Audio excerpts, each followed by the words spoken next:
request Gunjan Shukla. She is the practice head for engineering for research to introduce Dr. Vidyadhar Mudkavi. Gunjan has been another guiding force for this initiative, and she has relentlessly pushed us to our limits to see that how we can get a very successful symposium out. She's very passionate about this initiative, and I'm sure this will reflect in the conversations that you have with her.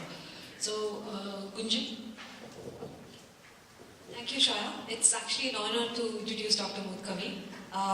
We had actually gone to NAL to invite Dr. Mudkavi for the symposium, and I don't think he actually thought even for a couple of minutes before he said, yes to coming and speaking to all of us about this. And that's how passionate he is about building a community around this topic as such. Dr. Mudkavi is the Director for Council of Scientific and Industrial Research, the 4th Paradigm Institute in Bangalore. He's an outstanding scientist, and at the moment he's heading the 4th Paradigm Institute at CSIR.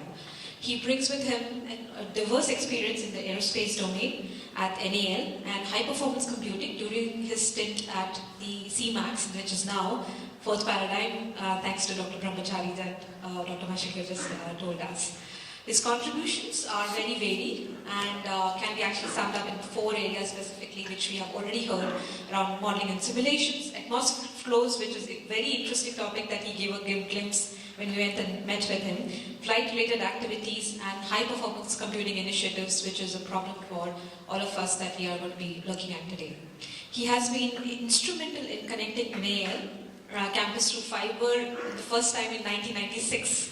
So when you talk about the past, right, that was in terms of thought leadership and looking ahead, he was a pioneer in that. He was also responsible and extensively involved in the implementation of the CSIR facility for the first supercomputer at that facility as such. And he was instrumental in playing the role of how to do petascale computing at the institute. He is all about the paradigm shift, right? Again, conversations with him always leading to how can you think diverse, from a diverse perspective, get different perspectives into the account to actually build creative solutions. How do you think from backgrounds from art, music, other areas to actually come and think about a solution which for a problem that we are facing, all of us are facing today. There are many transformation efforts, within NAL, within CMAX and 4th Paradigm that he's led. And now, after leading such many efforts in transformation, he's now building and looking at building a vision for 4th Paradigm Institute to become a hub across CSIR labs in India and a reference model across the labs in India as well. So I'm very eager to hear about his vision and the opportunity that's in front of us and the challenges that we are facing at this point of time in the 4th Paradigm. So, thank you so much for your very kind words. I don't know whether I will meet up those expectations or not. And also thank you very much for this kind invitation. So talking about in a lighter way, wall between engineering and science. I think Government of India broke it more than 25 years ago. I'll tell you how. My wife is a MS chemistry. She joined BSNL. Her designation was Junior Telecom Engineer. When I joined NAL with the engineering background, I'm always called scientist. Okay, so I think it's very nice that science and engineering are two different. Probably Government of India doesn't understand the difference. But I think the way we are moving forward, at least the merger of various fronts, is something that is bound to happen, and that's where innovations will happen. So I was thinking about what to speak about here, and my institute is now called the 4th Paradigm Institute. Okay. Earlier it used to be called the Center for Mathematical Modeling and Computer Simulation. Okay. So it is a center in the CSIR system. A center in CSIR system is slightly different from a full-fledged laboratory. So it was established in 1988. 1988, people began to think about modeling and simulation. That was actually, a fairly big step forward at that point in time. And if you remember, Mashikar spoke about Brahmachari's mercurial leadership. Remember, right? So he was the one who actually started thinking, look, data is becoming huge. Data science is becoming big. So he wanted a footprint in CSIR,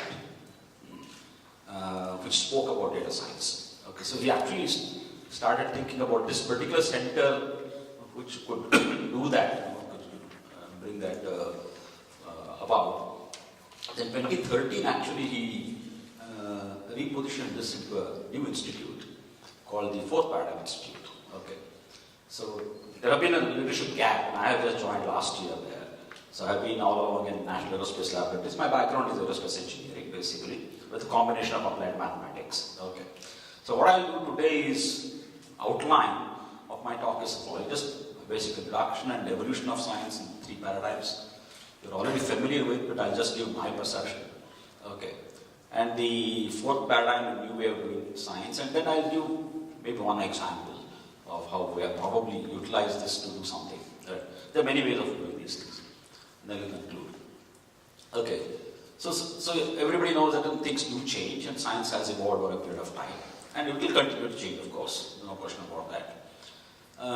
If you go back and read, Newton's Principia, I don't think any of us will be able to read it, first of all.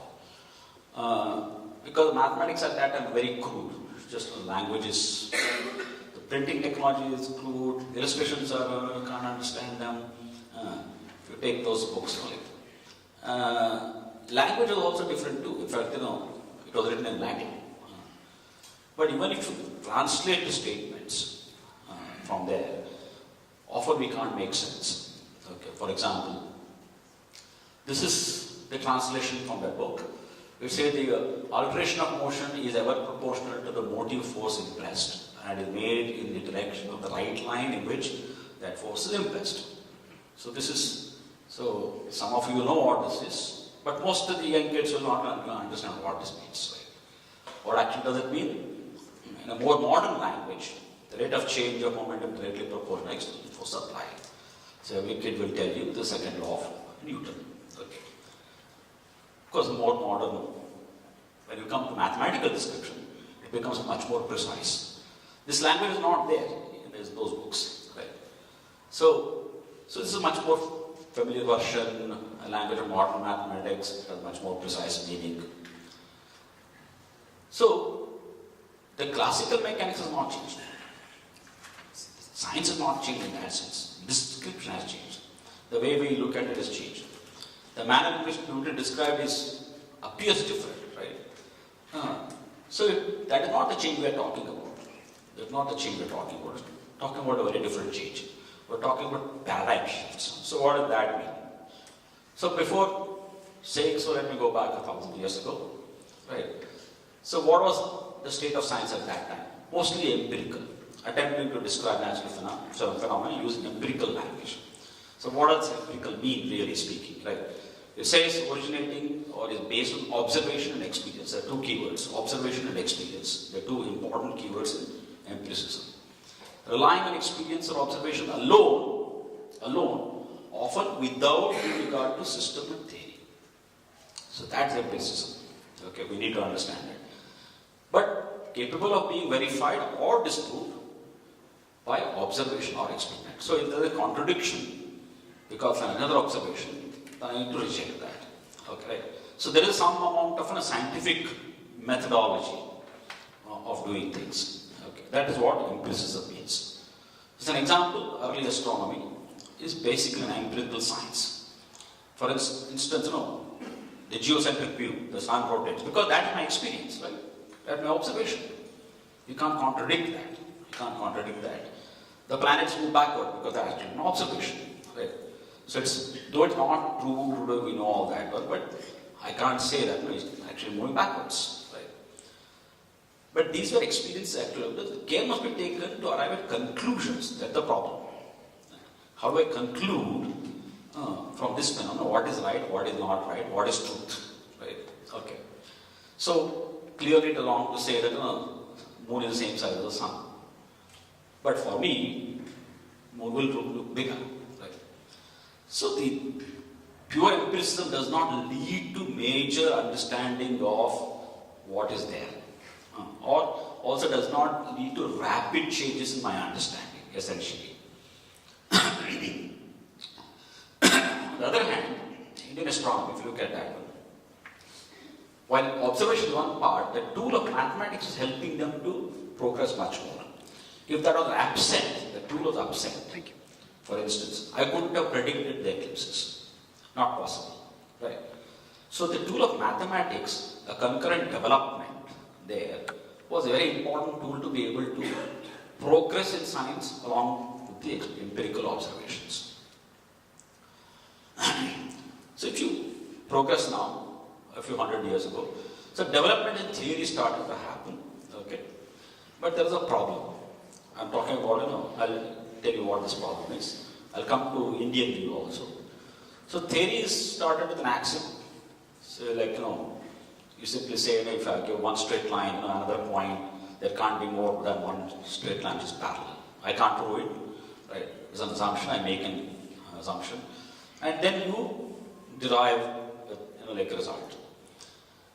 But since there was no other requirement, depending on the given axiom, it was possible to construct contradictory theories. But you had to live with it. There's nothing you can do about it, right?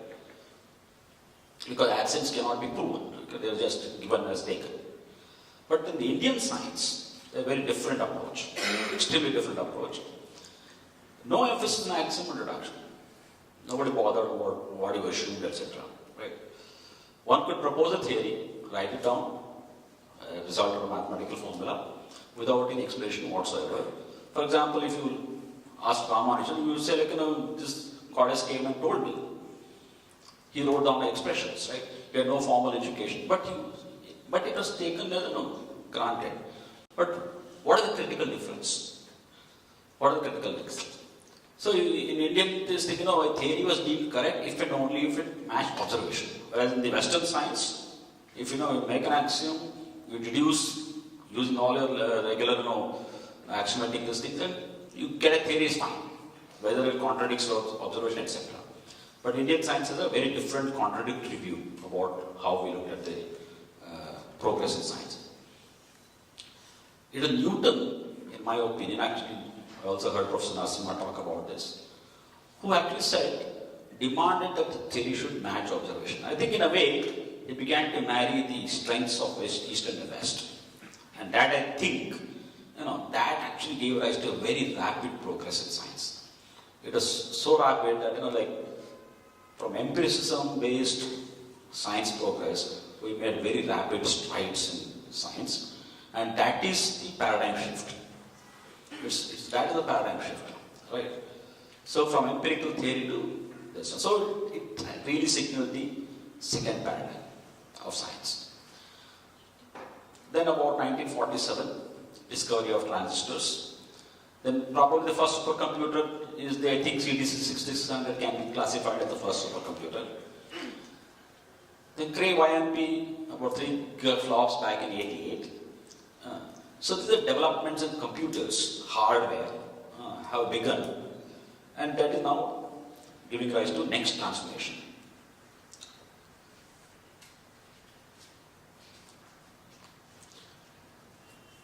So now, of course, today we know, they have dominated the world today, not just in engineering and science, but everywhere, right?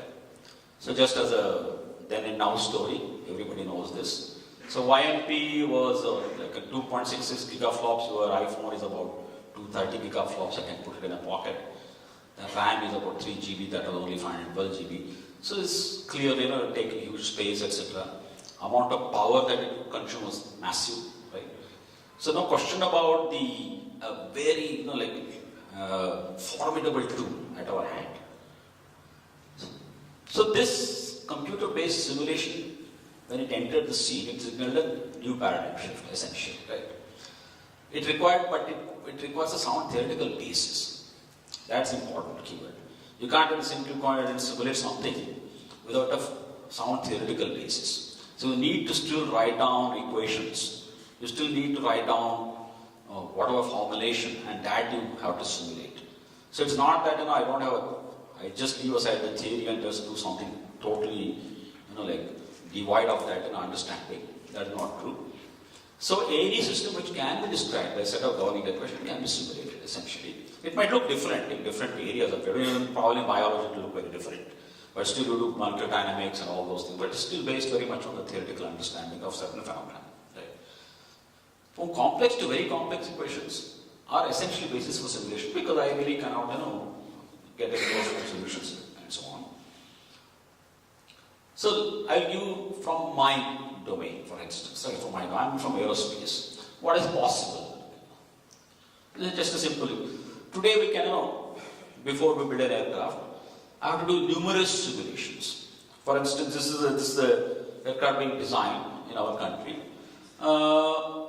We actually run the fluid dynamics code to be able to understand. Because the structures we see is not visible in any aircraft. You don't see them, right? But these are of paramount interest in understanding the physics of the entire flow. Right? Become very important. These kind of structures actually can destabilize an aircraft, as an example. But these numerical simulations I can do today. Right? I can do definitely today without any problem.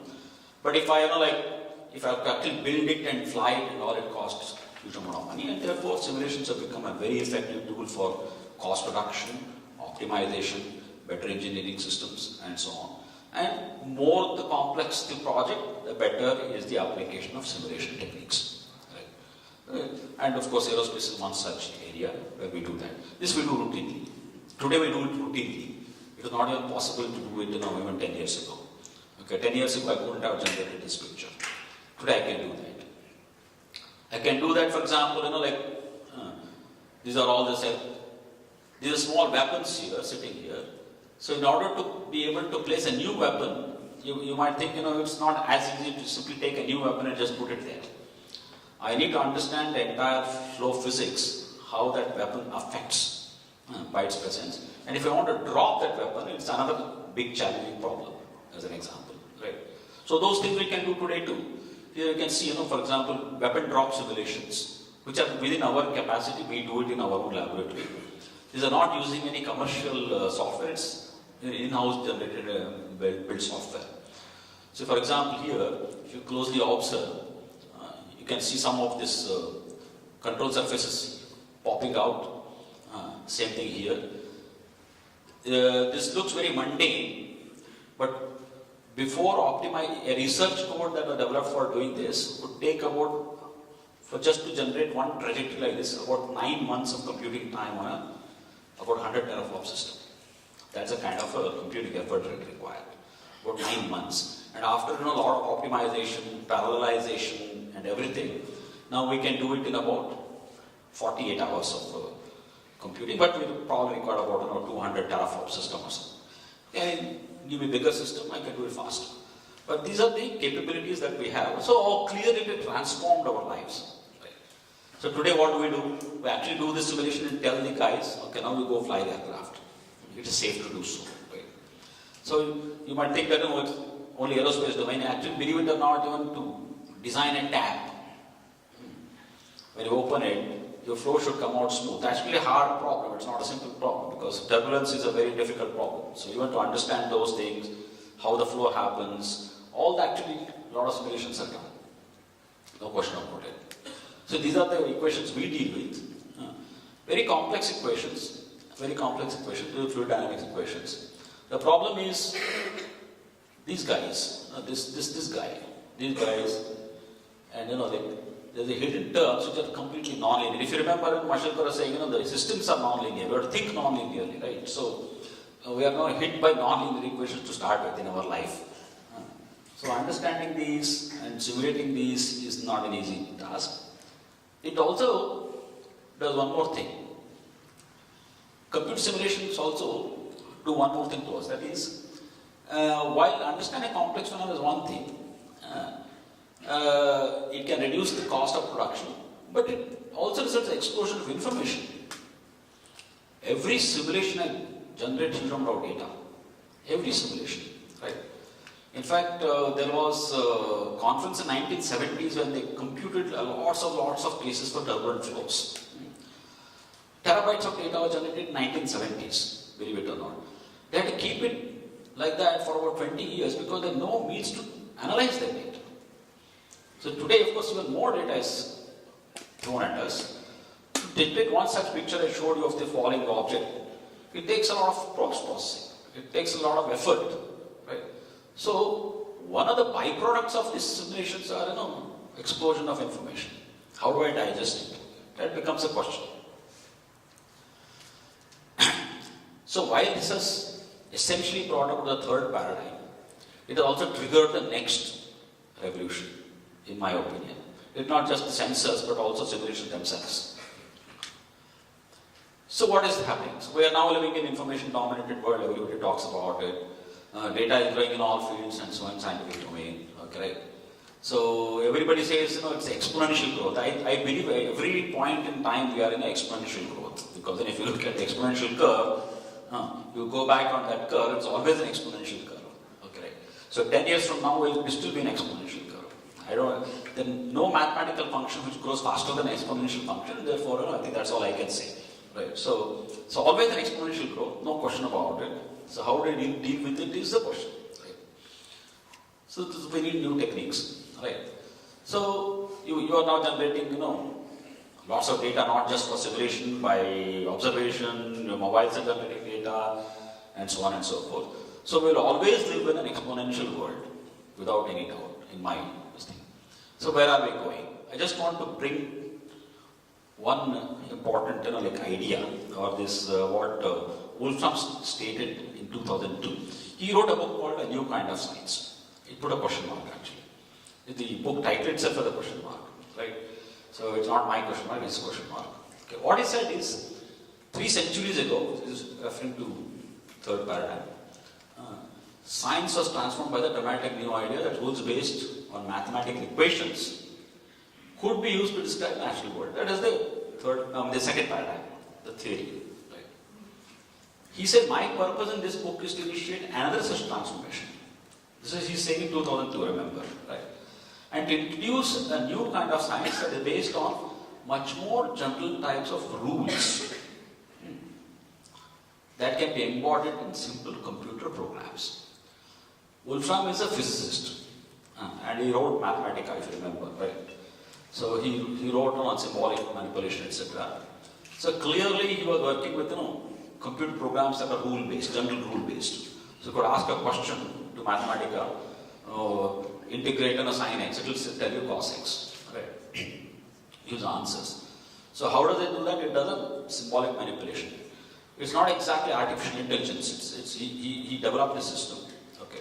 So it's all about computer programs being able to operate on data. That's how he looked at it. Right? So in there's a report called the 2020 Science, which actually agrees with this suggestion. And it says future of science will be driven by computationalization and codification.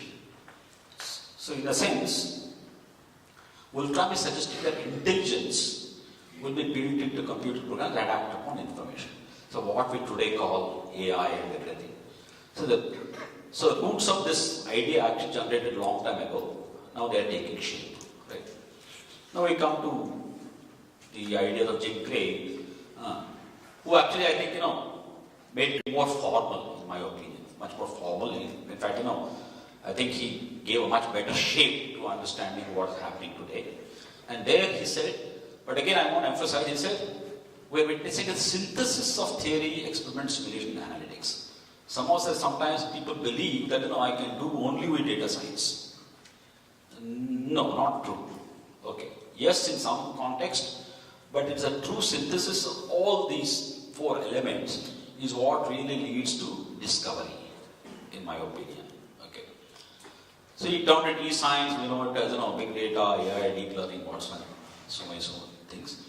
But important thing, of course, is a summary of what has happened so far. First paradigm, second paradigm, just a graphical representation of that. But this is important. He also gave a few laws of data engineering. And this is all in his book. Right? So this is the same thing we know today. Scientific computing revolving around data. So experiment generates raw data, simulation generates raw data, sensors have also increased. So need scale out solutions for analysis. You cannot keep on scaling up. It is very important that you must scale out. So only scale out architectures make sense. So So data will be partitioned, distributed, and today that's why all data is more or less distributed. And if it is not distributed, you have actually a problem. Because if you look at even from security point of view, right, compromising one particular this thing will compromise everything. So even blockchain technology even further distributes the data, right? So all this distributed storage and distributed architecture is the thing. It's just like vector machines were overtaken by parallel machines. So today the distributed data will certainly overtake everything else, right? And it could sit part of it in my mobile, his mobile, everywhere, right? And in a totally interconnected world, the data can be anywhere and everywhere. And you need tools to synthesize and make sense. Then he also, of course, this also we know today, it can actually compute the cost of movement of data to compute. So you can use this also the metric for big data. Some people keep on asking, what is big data? Okay, I know there are 4 V's and all that. At least let's look at the volume. Which volume is big data? Is it 10 GB big data, 1000 GB big data, what is it? One question you can ask is, what is the cost of moving compute to this one for your given data, and vice versa. Whichever cost is higher, it tells you which is the big data problem, right? So in my area, for example, I get a huge array of data. Like if I look at temperature over the earth, it's just an array of data. I can process it in no time. But if it is different type of data, so moving data to this thing can be used as a metric. And similarly, so we can actually should generate metrics to define what big data is. Because I think there's still a lot of confusion, in my opinion. And I hear this everywhere. I can't even answer. If you say that it is 100 terabytes big data, I don't know. So how much processing time do I need? Depends. Right? It could be that I can start my simulation for the data, my input data is only about 10 kilobytes maybe. But once I start off the simulation, it generates 5 terabytes. So what really is big data and what we're talking about? So I think there's also a necessity for generating some metrics to understand what really is big data in the context of maybe a class of problems. I'm not saying for all problems, because that's difficult. So for astrophysics, heavily dependent on the observation data. Right? So there is a time for transmitting the data. So all that can be calculated. In my domain, simulation, I can start off with a very small set of initial conditions. Takes huge amount of computing time, generates huge amount of output data, and I calculate what is my effort required to do that. So these probably are necessary in every domain-specific areas to define those things. He also start with 20 queries, and they are listed there. So if you really want to look at data engineering as a competence, he says came out 20 most important questions that a data system should answer. This is also heavily domain dependent.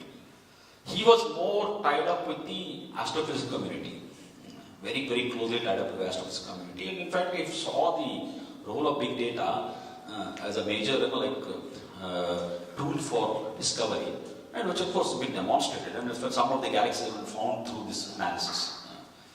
So no doubt about that. But probably those 20 most important questions are different for different domains as well. Certainly it will be different from my domain, I can tell you that. And of course go from working to working. So this is for me like incremental programming in an object-oriented system. You add new features, but you should make sure that it still works, right? So no doubt about that part. So to be able to survive, one must build modular systems wherein individual components can be replaced if technology changes. Because technology changes so rapidly in any software development or any even theory, it's important that you develop certain things which are in pace with the current technology, but you should not break the system. So that becomes a big challenge. Right? So that's what he said.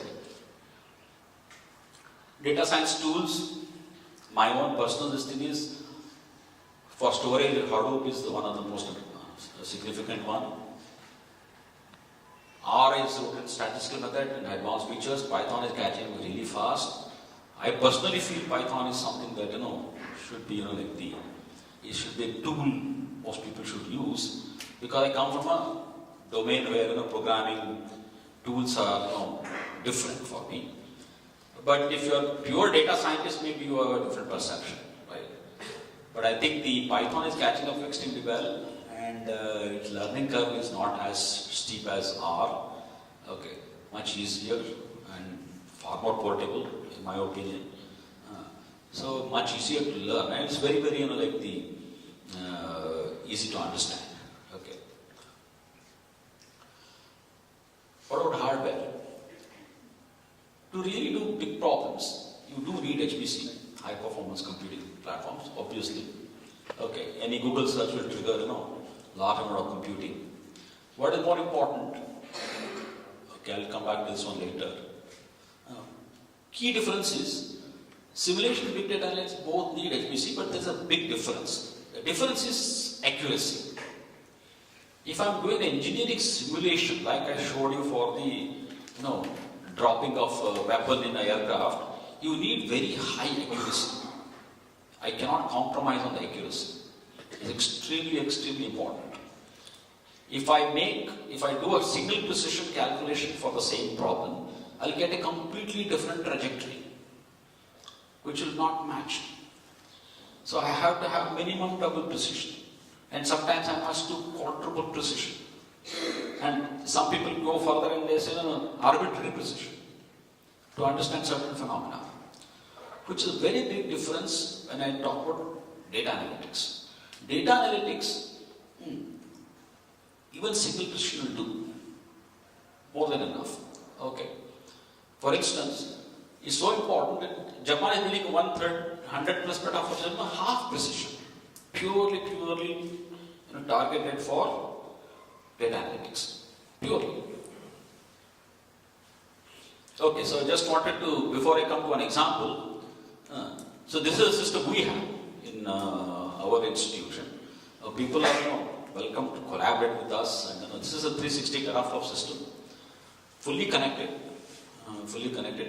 We're sitting in a tier 3 compliant data center, which was built in 2013.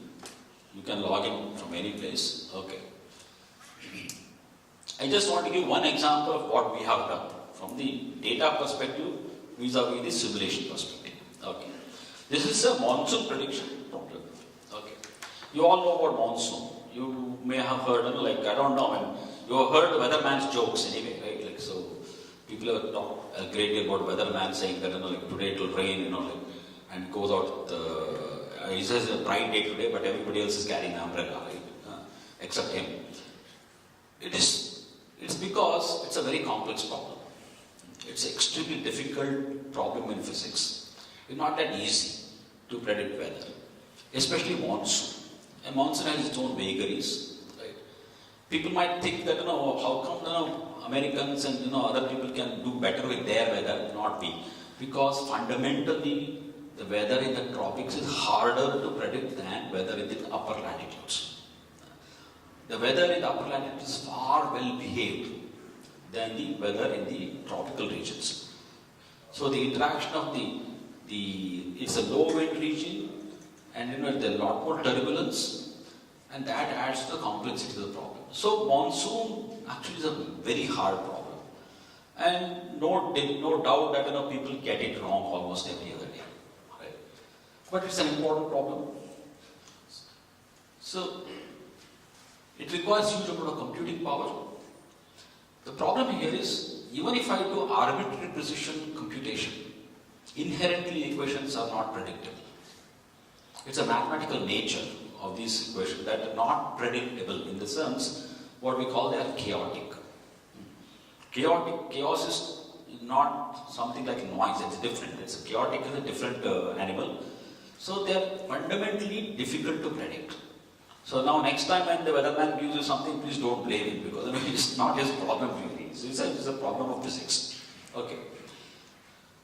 Now, we were asking, can a shift from simulation to data provide some insight? We believe so. I'll tell you why. I will just give you a broad picture. I can discuss far more detail. Here's a picture. What does it show? This shows forecast for July year 2000 Okay. Vertical is the July rainfall as predicted by a simulation. Okay. So that means every point is one simulation. Every point is one simulation. Okay. What is the horizontal axis? Horizontal axis is basically, you can think of, I'll plot one point here if two solutions are close by. I do number of simulations, by the way. What I do is every 6 hours we get data, initial data. Every 6 hours. Every 6 hours I get initial data of the state of atmosphere. So on July 1st, at morning, in the midnight I get data, 6 a.m. I get data, 12 noon I get data, 6 p.m. I get data. So I get 4 data sets. I make my simulation for the whole of July. Right? So that will give me one aberration. Every run will give me different results. Right? None of them will match, by the way. That's the problem in atmospheric flows. None of them match. None of them will ever give the same result. So they will give different results. So I've done 4 simulations, but why should I start only 1st of July? I start on previous day, 30th of June, another 4 data sets, maybe 29th of June, another 4 data sets, maybe 28th June, another 4 data sets, maybe 1st July, 2nd July. So I collect more and more initial data and do large number of simulations. Right? And then, among those simulations, I say, which are the ones which are closer to each other. So typically what happens in July, you get all India about 10 millimeter per day is an average rainfall. This is the red line long-term average. And sometimes it is 8, sometimes it is 5.5, sometimes a 10.5, sometimes 11.5 also. This is a kind of variation you get in the data. But what do I do with it? How do I interpret? What do people do? Do lots of simulations and simply do an average. That also fails. Right? Can I do AI based? People do that also. AI based, okay, you take AI and then do it for 2000 it will do fine, 2001 it will do fine, 2002 it will do fine, 2003 it will fail. Then they say, no, let me change my AI technique. It will work for another 2 years, again fail. You never get a consistent solution. And then people tweak model. And they say, okay, no, let me play around my initial data and do something and run AI on that. Again, that fails. So what is happening is a question we are asking. So what we did was, we're basically trying to look at, I'm not touching the model. Let the model be whatever its inconsistencies, everything. I'm not touching the data, initial data. Whatever comes, I'll run. I'm not going to tweak any of that. Just simply look at the outcome. And start plotting this picture. This is like, how close the solution is to each other. And I can relax that. One means it is close to each other by 0.01 mm, 0.02 mm, 0.03 mm, etc. So I start getting this kind of a picture. This doesn't tell me anything. But it will tell you something here. That is, you start seeing a band here. Right? A concentration of points are becoming a little bit apparent. Maybe there's one more here. So there appears to be a structure in the output. Okay. So what we do next was, we tried, and there is we started connecting the dots, so to speak. Same picture with connecting the dots. This is just connecting the dots. Some remain isolated, like this. But again, slightly getting pictures, slightly getting a little bit better in my mind. Then what do? We kind of, these vertical separations, we try to cluster them. So, picture gets a little bit better. I'm not giving you all the details. There's a lot of details of how we compute all this. They're just giving you a sense of what is happening. Further cluster them. Okay. So what I get is a lot clearer structure of the bands. Like this. They start lining up. Right? They start lining up. But remember, this is where the actual observation is for that year. Actual observation. So if you simply average all of them, I will go far away from that. Remember. So my contention is now, okay, this is one possible solution, one more. How do I run my AI to pick this as a solution? Because that is closest to the truth. Can I do that? That's what we are looking at. This is the year 2000. 2006. We have done for several years. 2006. 2006 looks like this. 2006, this is where the actual observation was. So I get one band here, one band here, one band here. Will my AI pick this as a solution? It should. I mean, that's what I want to train it to. Right? But before I run my AI, I have to do this pre-processing. Trying to look at the structure. Okay. This is 2007 data. 2007, look at this. I get one here, one here, one here. This is the real truth. The one solution like that. Will it pick that or not? Of course it will not pick this. That we know. This will not pick this.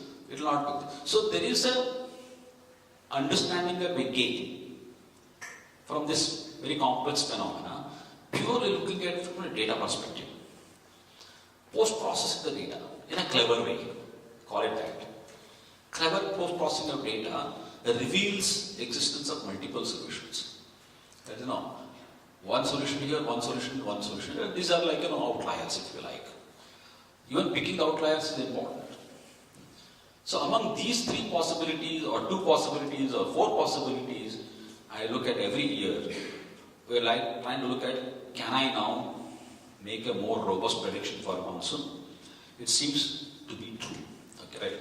We're getting there. So that is so our approach is to leave the model and initial conditions uncertainties as they are. I will not do anything. You give your model with your uncertainties, I will run this post-processing. Okay. It has been everyone's experience that a tweaked model works only for some years. If you look at IMD website and all that, you have this problem. Okay. So this clever processing of data is revealing some multiple solutions. Okay. In fact, this is something that people thought is the very nature of atmosphere. So we are getting actually some understanding of that one. So averaging all solutions is not going to be fine. In fact, you can see that if I average all of them, it will pull down the average in some cases and will go away. Right. So now we can train the system to choose one among the multiple solutions. All this data, by the way, comes purely from simulation in this case, not observation. And each point on this graph, each point that I generate on this graph is basically huge amount of computation. It's about, I take about 24 hours of computing on a 50 to 100 teraflop system. And then we run about 100 simulations, or maybe 200 simulations, before I can condense this into a much simpler picture here. So it's a formidable problem. But if it reveals something inherent in the nature, then I have understood something.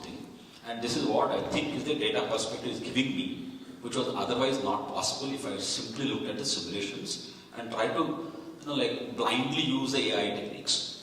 Right. So just to conclude, so scientific discovery has many changes. The changes we are talking about essentially paradigm shifts, and description will change, everything will change. But a paradigm shift is what I'm looking for, and we're living in one. Right. The commercial businesses, of course, exploited this extremely well. We're going from customized solution to customer-centric solution. One size does not fit all. Today, of course, we're looking at water-based analytics. Right, everything is happening. No doubt about that. But the real, the impact on science is yet to be felt, in my opinion. Yet to be felt. Okay. There's a need for bringing together a scientific community which actually believes that data science can do something. Right?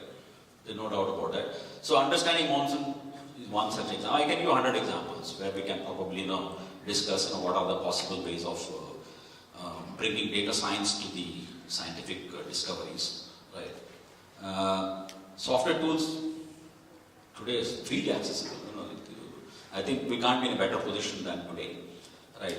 So hardware platforms are become very customized. We will actually also have a platform available to us very soon, so which probably for a cooperative model or collaboration, we can begin to use that. We're going to implement that in the next 6 months. Okay. We have HPC system. We'll also have a data platform with all the tools there. Okay. There's no question that we are in a technology-driven society.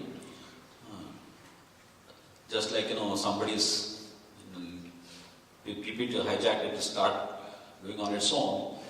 You don't need me tomorrow. I think somebody else will give the lecture without anybody's presence. Okay. But the thinking behind the phenomena and clever processing will still be the things that we need, because that is where I think the discoveries can really happen. Just simply giving them tools and technologies is not going to help. Synthesis is important. Synthesis of other areas is also important. Okay. So I hope we can take this platform forward and bring people from different diverse backgrounds, and we can probably think of a few problems where we can apply these techniques and show the utility of that one for some real problems. Monsoon is one of them. I'm quite sure there are other domains, right? Okay. It would be more useful if we can look at problems that are more central to the Indian context, because they will probably be far more useful. Thank you very much.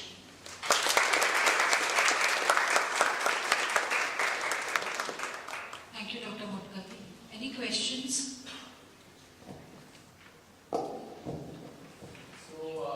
I had a question about this monsoon analysis that you presented.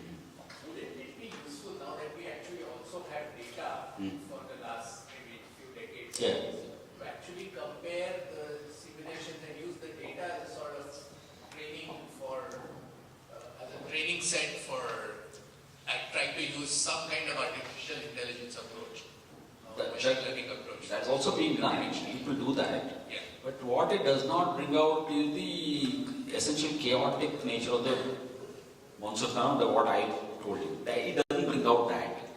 So it's probably, like it is there as a weighted coefficient in some way. Some average with a weighted coefficient. But then, I need to see the picture.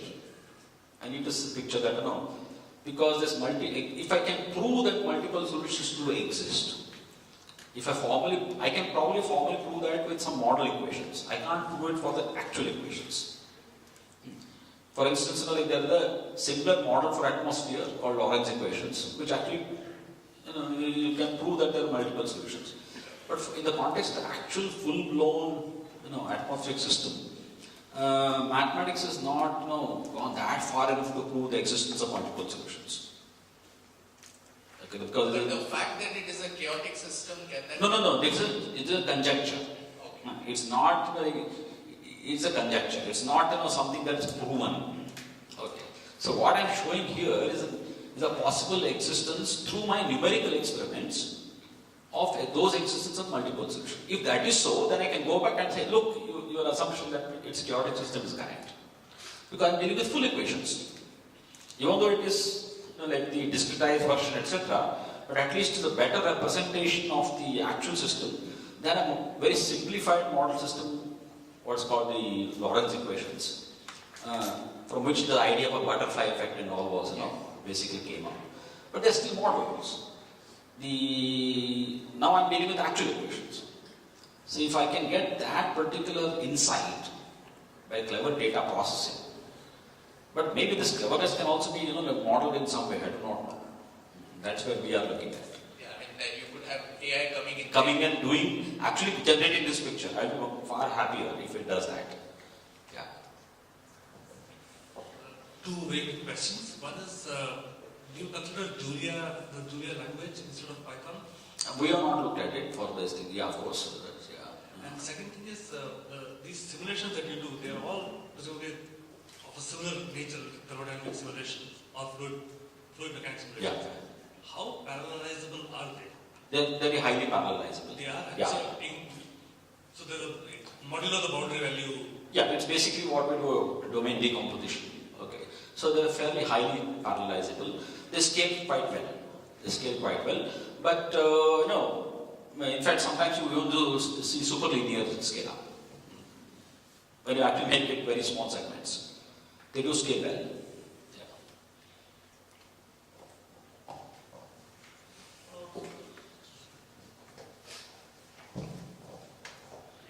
just want to ask, could you share some insights on how do you bring people with different backgrounds together when you actually do it into discovery? Like, it's a challenge. Like, I basically work in pharma industry. I Power basically industry. work with a pharma company where it is daily challenge to bring a pharmacist or a organic chemist and theoretical chemist and software engineer together. I think that's a challenge. So, But yeah, actually, you can bring your experience in my domain. I can bring my experience to your domain, and you may have an answer to my problem. I don't know. so it's a constant challenge to for everybody to speak a same That- language. not same language. You speak your language. Let me try to understand. And I'll speak my language. Let you try to understand. Correct. So see, I showed you an example of an application of monsoon. Okay. I don't know. You might find an application in your area. How do I know unless I listen to you or you listen to me? I'm not saying that you understand my domain. It's not that easy because coming to this particular maturity level requires years of effort. So it's not that easy to immediately say, okay, now you become an atmospheric scientist. Not possible, right? But in the things like that I do. Now today I'm looking at data perspective, right? Okay. If I'm looking at data perspective, I'm only believing that what I'm doing seems to be valuable. But there may be other people who may have looked at similar picture. I do not know, and they may have used different techniques. I don't know. So I think that's the only way we can probably hit upon some solutions. I don't think any systematic way. I don't think so of doing these things. I think we'll take one last question before we move on to the next talk. Have you tried to port the code to different hardware systems that are amenable to high parallelism? You mean, for example, GPU and other things, architectures? Or FPGA? Yeah. See, GPU, I have a problem that is because of precision issue.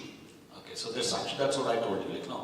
One of the problems that we face when we do a simulation in scientific domain is the requirement of high precision. GPU inherently does not provide me that high precision. I have argued with the GPU community a great deal, but they tell me that no, we have to solve the problem. Okay, but I meant to see one single solution where I can actually bet my, this thing on that one.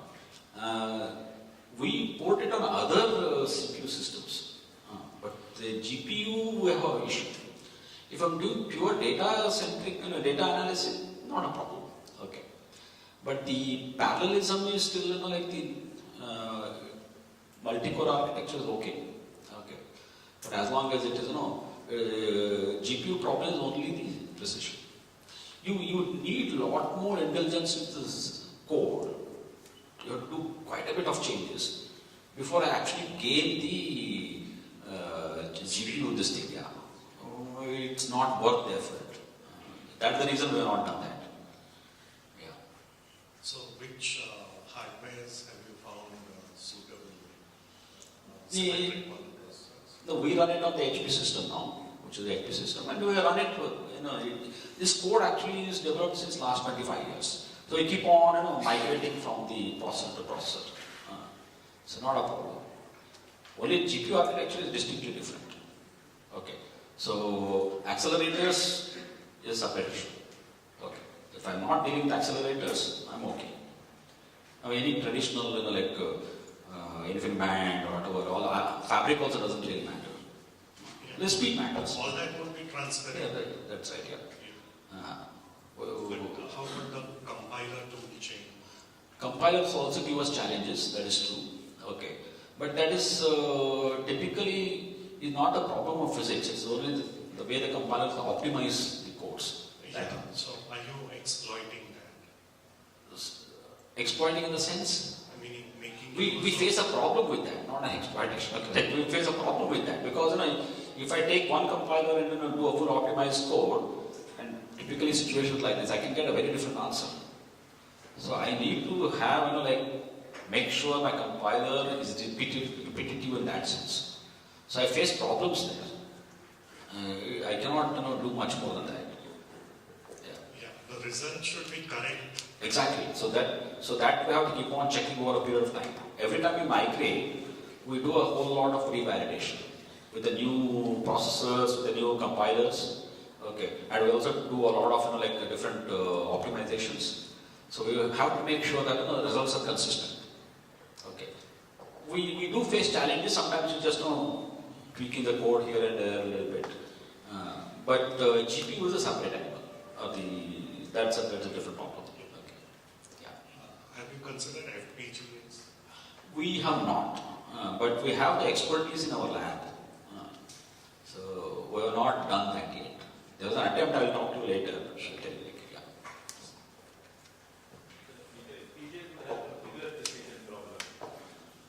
Could be. I'm not expert on that, so no idea.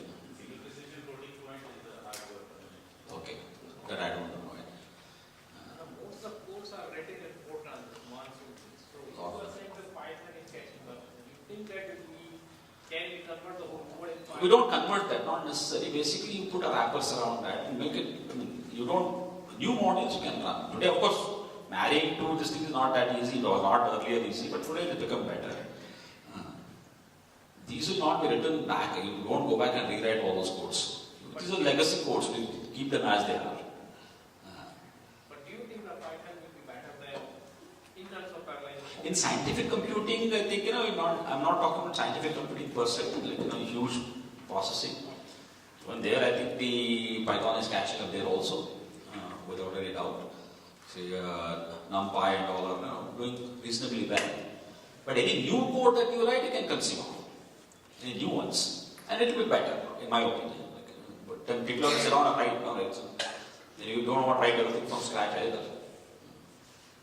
So it's more of an investment, balancing your investment, manpower, and all that.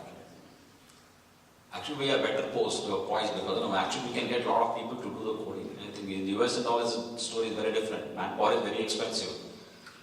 We can actually recode, but if you come to my lab,